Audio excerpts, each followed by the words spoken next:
یہیں پر میں عورتوں کے حوالے سے ضمناً محرم کا مسئلہ بھی بتا دوں.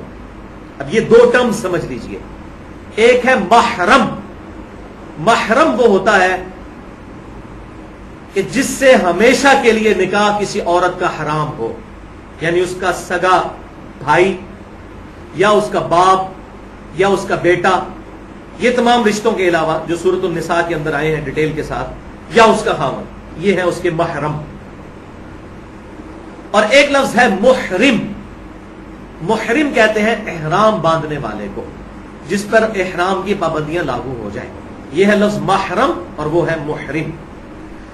محرم کے حوالے سے عورتوں کا کیا حکم ہے، اس پہ میں 2-4 منٹ میں اس مسئلے کو بھی کنکلوڈ کروں. اس وقت امت کے چند بڑے مسئلوں میں سے یہ مسئلہ ہے اور دونوں طرف بڑی سختی پائی جاتی ہے. میں اس کو بالکل فرقہ واریت کی لعنت سے بالاتر ہو کر صحیح مسئلہ اس کانٹیکسٹ میں بتاتا ہوں. صحیح بخاری اور صحیح مسلم کی متفق علیہ حدیث ہے. صحیح بخاری میں انٹرنیشنل نمبرنگ کے مطابق 3006 اور صحیح مسلم میں 3272 کہ آپ صلی اللہ علیہ وسلم نے ارشاد فرمایا، کوئی عورت بھی بغیر محرم کے کسی اور مرد کے پاس خلوت نہ کرے اور نہ ہی بغیر محرم کے سفر اختیار کرے. اسی طریقے سے صحیح بخاری اور صحیح مسلم میں ہی ایک طرق اس کا ملتا ہے جس میں الفاظ ہے کہ جو عورت اللہ اور یوم آخرت پر ایمان رکھتی ہے اس کے لیے یہ حلال نہیں کہ بغیر محرم کے ایک دن یا ایک رات کا سفر اختیار کرے. اور ایک اور طرق ہے بخاری اور مسلم کا، اس میں الفاظ ہیں 3 دن اور 3 رات کا سفر کرے. بہرحال جو میں نے پہلی حدیث جس کا ریفرنس بھی بتایا بخاری اور مسلم سے، اسی میں آگے الفاظ موجود ہیں. ایک صحابی نے عرض کیا اللہ کے رسول صلی اللہ علیہ وسلم، میرا نام تو جہاد کے لیے غزوے کے لیے لکھ لیا گیا ہے، جبکہ میری بیوی ارادہ کرتی ہے کہ اس نے اس سال حج کرنا ہے. تو آپ صلی اللہ علیہ وسلم نے اسے حکم فرمایا کہ تم جہاد چھوڑو اور اپنی بیوی کے ساتھ جا کر حج کرو، بغیر محرم کے وہ حج نہ کرے. تو آپ صلی اللہ علیہ وسلم نے اس کو حکم فرما دیا. البتہ اس میں ایک ایکسیپشن ملتی ہے. صحیح بخاری اور صحیح مسلم کی جو متفق علیہ حدیث ہے کہ کسی عورت کے لیے حلال نہیں کہ وہ 3 دن یا 3 رات کا سفر بغیر محرم کے کرے، یہ بخاری میں نمبر ہے 3324 اور مسلم میں 3258. اسی کا ایک طرق جامعہ ترمذی میں بھی موجود ہے، بالکل یہی الفاظ، انٹرنیشنل نمبرنگ کے مطابق 1169 وہی حدیث بخاری اور مسلم کی کہ جو عورت اللہ اور یوم آخرت پر ایمان رکھتی ہے اس کے لیے حلال نہیں کہ بغیر محرم کے 3 دن یا 3 رات کا سفر اختیار کرے.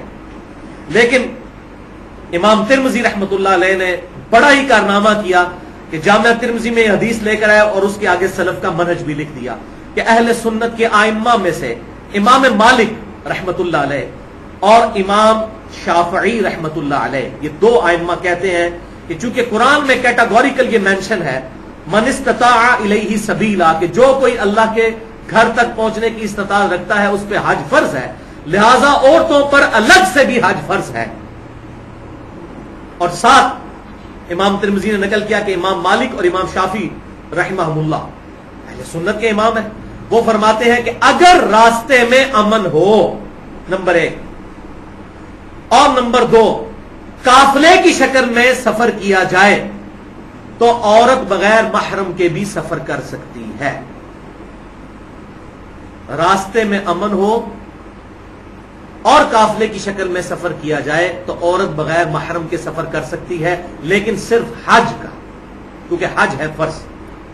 امام ترمذی نے تو صرف امام مالک اور امام شافعی کا قول نقل کیا ہے، اس قول کی دلیل کوئی نہیں تھی.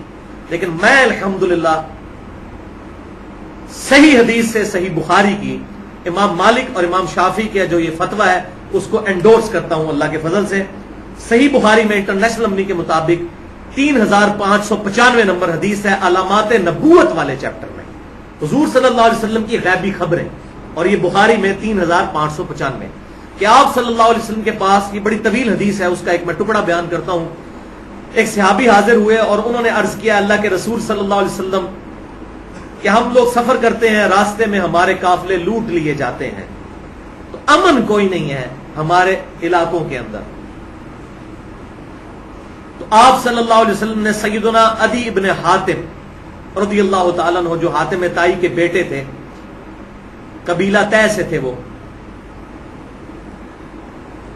مسلمان ہو گئے تھے بعد میں.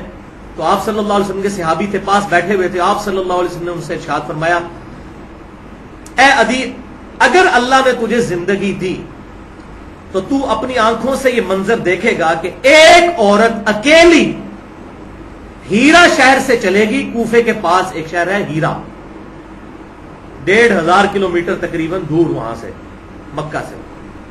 ہیرا شہر سے چلے گی اکیلی اور خانہ کعبہ کا آ کر طواف کرے گی. وہ پورے راستے میں اللہ تعالیٰ کے علاوہ اس کو کسی چیز کا خوف نہیں ہوگا. ایسا امن قائم ہو جائے گا. اگر تجھے اللہ نے زندگی دی تو یہ تو منظر دیکھے گا. تو عدی ابن حاتم کہتے ہیں کہ میں نے یہ منظر پھر دیکھا کہ میں نے ایک عورت اپنی زندگی میں خود دیکھی. امیر المومنین سیدنا عمر ابن خطاب رضی اللہ تعالیٰ عنہ کے مبارک دور میں جب امن ہو گیا، عراق بھی فتح ہو گیا، ایران بھی فتح ہو گیا، رومن امپائر بھی گر گئی، اس دوران ہیرا شہر سے ایک عورت اکیلے آئی حج کرنے کے لیے اور طواف کر کے وہ واپس گئی. اس کو کسی نے نہیں لوٹا. اور عدی ابن حاتم کہتے ہیں جب حضور مجھے یہ بات ارشاد فرما رہے تھے صلی اللہ علیہ وسلم، میں اس وقت اپنے دل میں سوچتا تھا کہ قبیلہ طے کے ڈاکوؤں کا اس وقت کیا بنے گا. وہ تو راستے میں کوئی قافلہ نہیں چھوڑتے، ایک عورت اکیلے سفر کرے گی، اس کو کیسے چھوڑیں گے. لیکن اللہ نے مجھے یہ منظر دکھایا کہ حضور صلی اللہ علیہ وسلم کی غیبی خبر پوری ہوئی. اسی لیے اسے امام بخاری اس حدیث کو علامات نبوت والے چیپٹر میں امام بخاری لے کر آئے ہیں. حضور صلی اللہ علیہ وسلم کی غیبی خبروں کا بیان انٹرنیشنل نمبر کے مطابق 3595. یہ حدیث تک ثبوت ہے اس بات کا کہ عورت اکیلے بھی سفر کر سکتی ہے اگر راستے میں امن ہو اور قافلے نہ لٹتے ہوں. تو بدرجہ اولا پھر وہ حاجیوں کے ساتھ سفر کر سکتی ہے. لیکن ایک چیز جو فتنہ ہے سفر کے دوران، اس سے بچنے کے لیے یہ چیز ضروری ہے کہ ایسی عورت پھر اکیلے سفر کرے قافلے کے ساتھ امن کی حالت میں جس کی عمر 50 سال سے زیادہ ہو، جوان عورت نہ ہو. تو یہ پریفریبل ہے. تو ظاہر ہے کہ وہ جب قافلے کی شکل میں جاتے ہیں وہاں پر یہاں سے جو میاں بیوی بھی جاتے ہیں وہ بھی وہاں اکٹھے تو نہیں رہتے، کیونکہ حج کے دنوں میں تو کمرے ہی بڑے تھوڑے ہوتے ہیں. عورتیں ساری ایک کمرے میں ہو جاتی ہیں، مرد سارے ایک کمرے میں ہو جاتے ہیں. یہ تو نہیں ہوتا کہ ہر جوڑے کو الگ سے ایک کمرہ الاٹ ہوئے ہوتا ہے. تو اس طریقے سے وہ سفر اختیار کر سکتی ہے. لہٰذا میں نے یہ معاملہ بالکل کھول کر بیان کر دیا تاکہ کوئی بھی شخص اس معاملے میں سختی نہ کرے. اور حق بات پہنچانے کی الحمدللہ اس حوالے سے کوشش کی ہے.